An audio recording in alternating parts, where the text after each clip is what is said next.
Bienvenue au podcast de la MSA Porte de Bretagne. Qu'est-ce qu'un élu? Quel est son rôle? Quelles sont ses missions? Nous allons le découvrir ensemble à travers une série d'épisodes dédiés à la rencontre des élus de la MSA Porte de Bretagne. Alors les élus, qu'est-ce que c'est? Les élus de la mutualité sociale agricole jouent un rôle essentiel dans la vie des assurés. Ils sont en fait le relais entre la MSA et les adhérents. Ils animent également les territoires à travers plusieurs actions solidaires et ils sont aussi attentifs aux situations particulières des adhérents. Je suis Amandine, votre reportrice, et aujourd'hui notre thématique portera sur les délégués MSA. Pour cela, nous partons à la rencontre de Daniel Rioux, élu MSA sur le territoire de Guidel.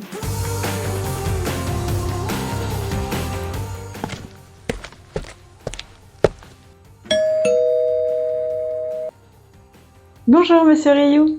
Bonjour Amandine. Monsieur Rioux, est-ce que vous pouvez vous présenter? Oui, alors je m'appelle Daniel Rioux, je suis élu du canton de Guidel, dans le Morbihan, collège salarié, et je suis délégué depuis 2015. Actuellement, je suis président du canton de Guidel et délégué départemental.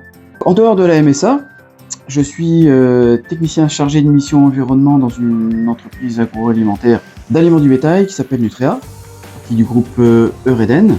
Je suis donc porteur de mandat dans cette entreprise, je suis délégué syndical CFDT. Je vous remercie. Pouvez-vous maintenant nous expliquer quel est votre rôle en tant qu'élu de la MSA Porte de Bretagne? C'est tout simple, pour moi, mon engagement en tant qu'élu. Quand je rencontre des assurés de la MSA, en particulier au niveau des salariés d'entreprise, je leur explique ce que c'est que la MSA. La singularité des guichets uniques, c'est-à-dire santé, famille et retraite.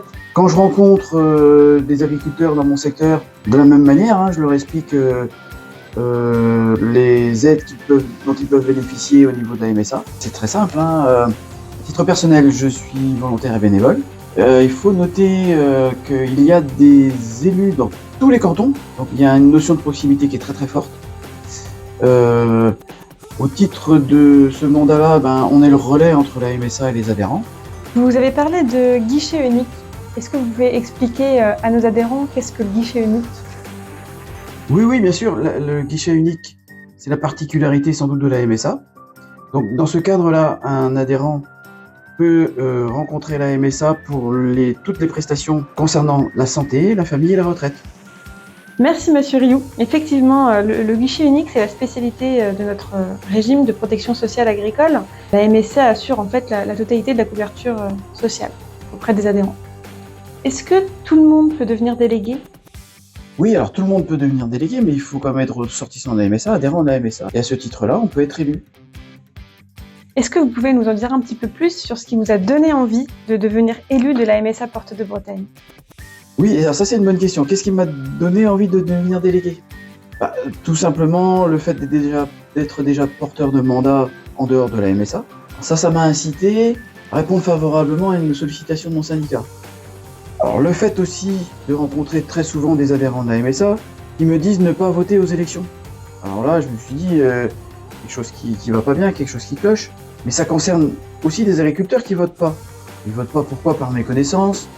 Comme moi, je considère quand même que la caisse nous accompagne quasiment au quotidien, ce qui est très important. Est-ce que vous pouvez nous expliquer vos missions? Alors mes missions, je vais me recentrer sur les réunions cantonales, réunions avec les collègues élus et délégués de la MSA. On se retrouve. L'un des sujets qui me tient beaucoup à cœur, c'est de déterminer ensemble les thèmes des conférences santé ouvertes à tous. Je suis vraiment très attaché à ces conférences santé car elles donnent des éclairages précis sur des sujets santé, bien-être, grâce à des experts qui se mettent à la portée de tous. Il y a une multitude de thèmes possibles sur les conférences santé. Moi, je pourrais vous citer, burn-out, huile essentielle, ondes électromagnétiques, le jardin potager. C'est très très sympa la dernière fois cette conférence-là. Et puis, dans le cadre des réunions cantonales, on fait des propositions qui sont aussi remontées au conseil d'administration. Les conférences MSA dont vous nous parlez, sont-elles gratuites? Est-ce que tout le monde peut venir? Ces conférences sont gratuites, ouvertes à tous, que vous soyez ressortissant de la MSA ou pas. Je les trouve très très enrichissantes. Comment vous organisez-vous pour avoir le temps de répondre aux demandes de la MSA? S'organiser, c'est un grand mot.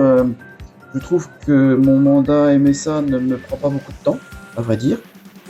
Ça impacte assez peu sur toutes mes obligations professionnelles, voire même personnelles.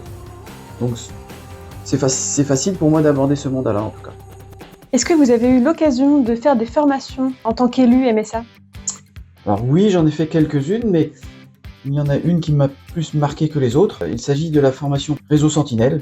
C'est une formation dont on ne perd pas une miette et dont on mesure immédiatement toute l'utilité. J'ai même mis à profit il y a 2 ans pour, je pense, faire évoluer positivement la situation d'une personne en grande difficulté qui était très probablement proche d'une situation de suicide.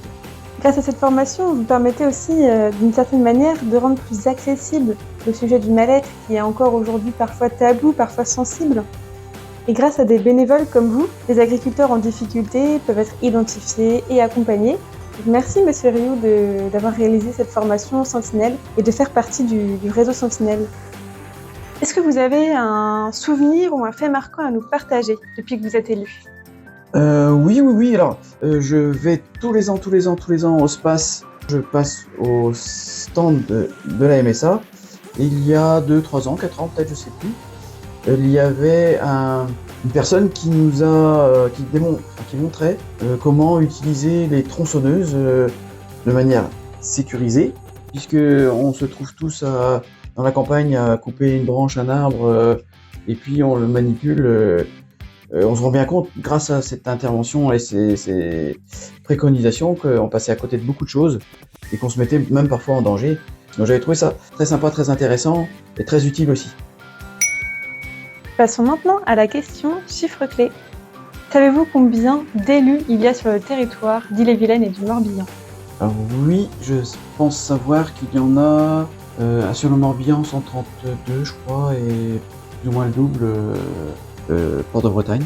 Au total, un peu plus, il y a 489 élus. Il y en a 286 en Ille-et-Vilaine et 203 dans le Morbihan. Merci Monsieur Rioux d'avoir répondu à notre invitation et de nous avoir partagé votre expérience. Je vous remercie également. Je souhaiterais faire passer un petit message et un dernier message. Rejoignez-nous, devenez acteurs de vos territoires. C'est important grâce à vos votes pour les délégués qui vous correspondent et qui pourront être élus pour vous représenter. Effectivement, si nous voulons continuer à faire vivre notre régime de protection sociale agricole, voter, c'est la clé. Quant à vous, si vous avez aimé cet épisode, n'oubliez pas de suivre les prochains podcasts pour découvrir les nouveaux témoignages des élus de la MSA Portes de Bretagne. Nous vous remercions de nous avoir écoutés et on se retrouve dans 2 semaines pour un nouvel épisode. Plus d'informations sont disponibles sur le site portesdebretagne.msa.fr ou sur la page LinkedIn de la MSA Portes de Bretagne. À bientôt!